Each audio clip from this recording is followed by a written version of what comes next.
Put that out already. All right, hello and welcome to Black Swan Bets podcast episode 1. We're going to start with introductions. So, I'm Danny, one of the co-founders of Black Swan Bets.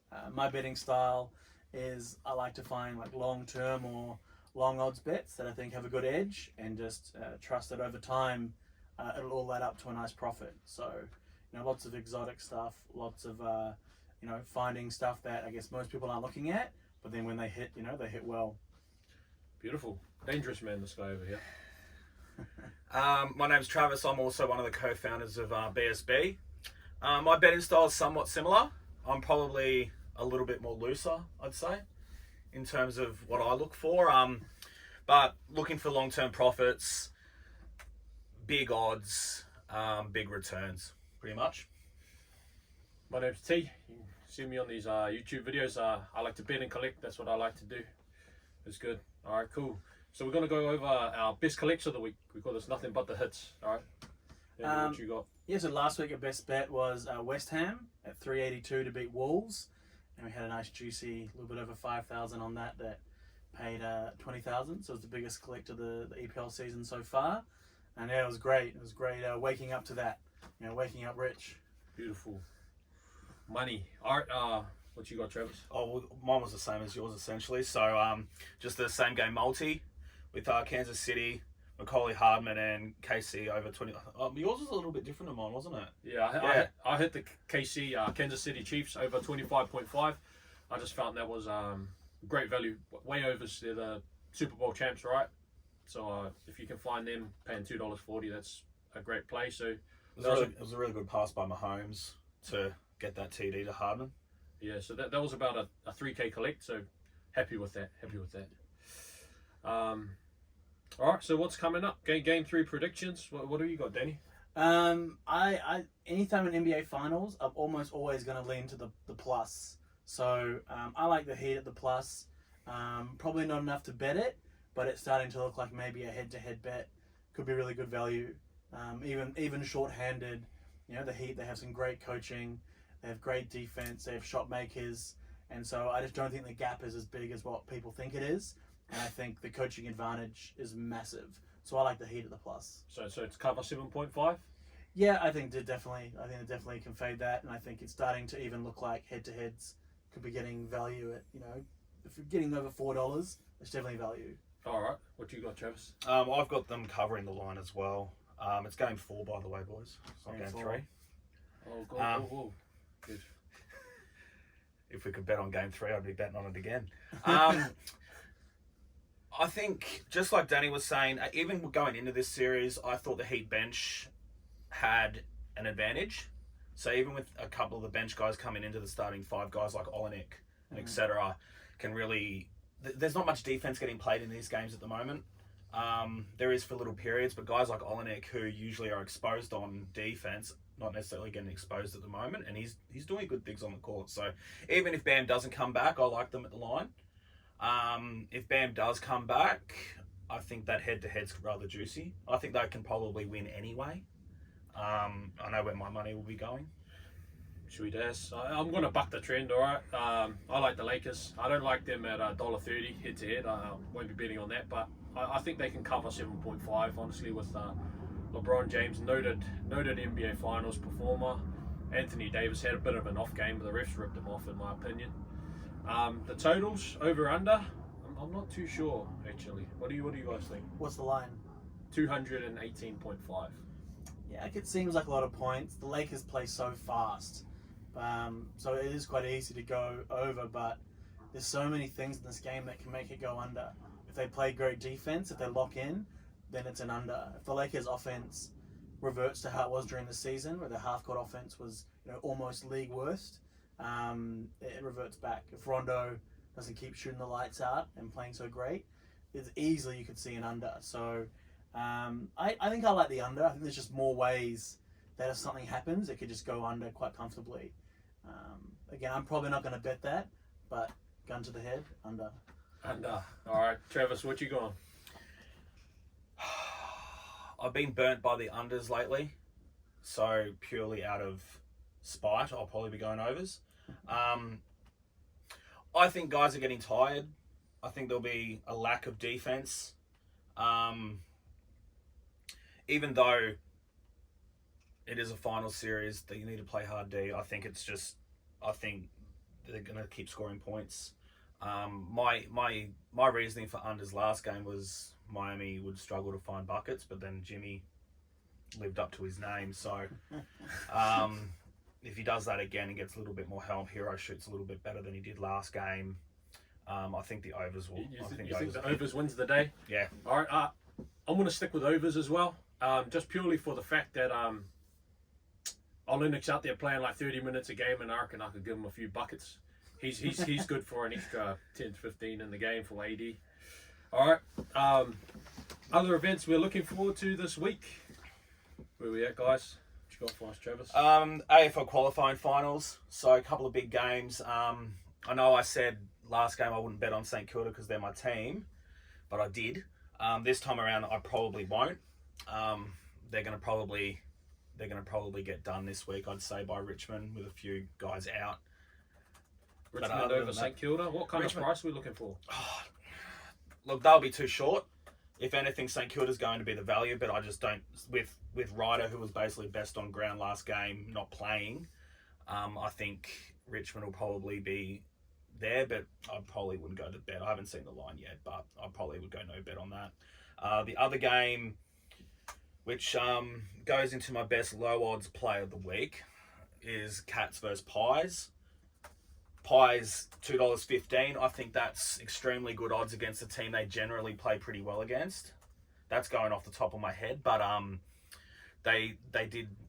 The Pies are on a bit of a roll at the moment. They're going to be at a high. No one expected them to win. No one probably expects them to win this week either. So, and Geelong have always been a little bit. I haven't bought into their hype all season, so I think they might go out in straight sets again. All right, beautiful. What you got for us, Danny? Low odds play? Low odds play. I think a medium-term bet here. LaMelo Ball to go number 1 in the draft. Yeah, we actually put that out as one of our smart stake bets, and with a mixed reception. But the inside word, if you're following all the beat reporters and this and that, is that both teams at the top of the draft don't like Anthony Edwards and they don't like Wiseman. So there is possible talk that LaMelo's best prospect in the draft, and if you're looking to trade that pick, then you would take him. And then, but even they Wolves might want to take him anyway if they're going to keep it. And you can have a 2-guard lineup, which we see 2-guard lineups seem to do really well in the NBA. There's also a little bit of talk about a possible coaching change in Minnesota with D'Antoni not taking the Sixers job. D'Antoni ends up in Minnesota, adding another guard just makes total sense. So I think there's a lot of paths. I think it should be $2. It seems like Edwards is definitely not going to go number 1 unless someone trades for him to specifically take him there. So at $3.10, I think that's a great value. $3.10. You got any outsiders for the NBA draft on your mind? Yeah, it's probably not a bad year for outsiders, but it's so much of a mix-up. The teams, and like having the teams at the top that, like the Timberwolves already have 2 really good players. The Warriors have really good players. So it just throws everything kind of into chaos. So I think you're more likely to see best prospect win out. Right. And I don't think draft for talent, not position. Yeah, and I think you should pretty much always do that, right? Like you see how many teams get burnt when, like, why wouldn't you take a better player? There's so much value in that. Yep, fair call. All right, my best low odds play this week is Tyler Hero over 21.5 points. That's paying $3 out on Sportsbet. Now Tyler Hero, he's hit 22 points or more in 7 out of 14 games he's played over 36 minutes, and I think he'll have a big role and a lot of responsibilities against the Lakers. All right, now we're going to move on to our best high odds player, a Hail Mary touchdown, so to speak. What you got for us, Travis? I'm heading to the NRL.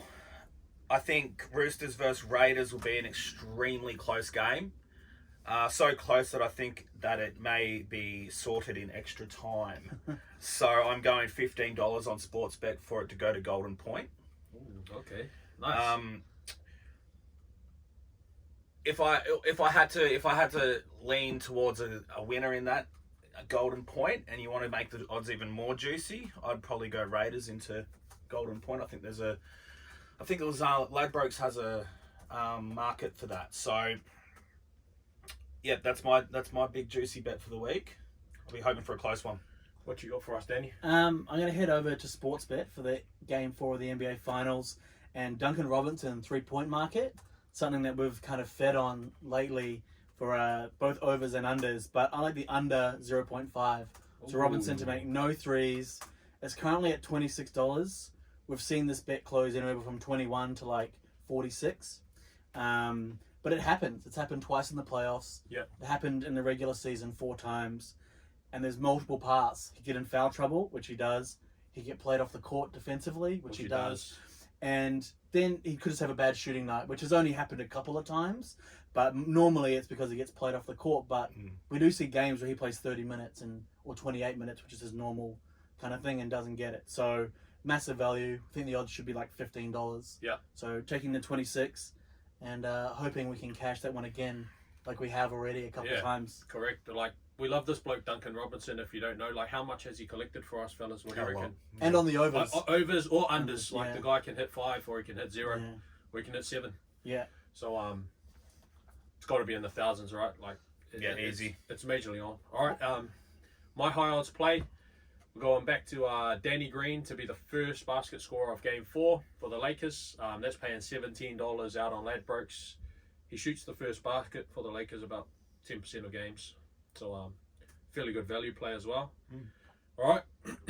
Now we're going to our 5, 10, 50 segment. All right. I'm going back to Tyler Hero again for a triple-double. Now that's paying, in Game 4 of the NBA Finals, that's paying $101 to 1 on Sportsbet. Okay? That's where you'll find that. We're going to Travis got a $10 bet for us. $10 bet.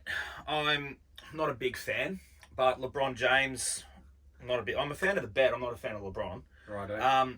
Over 2.5 blocks on Sportsbet. So I think he'll come out, he'll play some D for at least the first half and hopefully get a few blocks, maybe a chase down block or two. I think that was paying $9 on Sportsbet. Oh, that's not bad, actually. It's not bad, yeah. Not bad, It's good value. Yeah, that's great value. He's getting 2 or 3 blocks a game at the moment, and I kind of like that bet. Definitely. I like, for the 50, I like Tyler Hero as well. It's like we're all betting on Tyler Hero every game for all kinds of stuff. I like him to get over 6.5 rebounds. That's paying $2.50 at Sportsbet. That will probably come out of other markets, so you might be able to shop it. But I just think he's going to get the minutes. Bam, if he's out, then Hero's going to get more access to rebounds. And we're seeing some of these games, he goes well over that. We're seeing sometimes he gets less, but I think it's a 50-50 shot. So $2.50, worth jumping in. Beautiful. All right. So I suppose that's it from us at Black Swan Bets. Thank you for tuning in. Have fun. Enjoy the show. You guys got any other closing remarks? No, I think just, keep finding the value. Any questions, reach out to us. We're happy to have a chat. We're happy to take you through any of the stuff we're doing as well. So reach out and All right. Exercise patience, gamble responsibly. Gamble responsibly. Major key.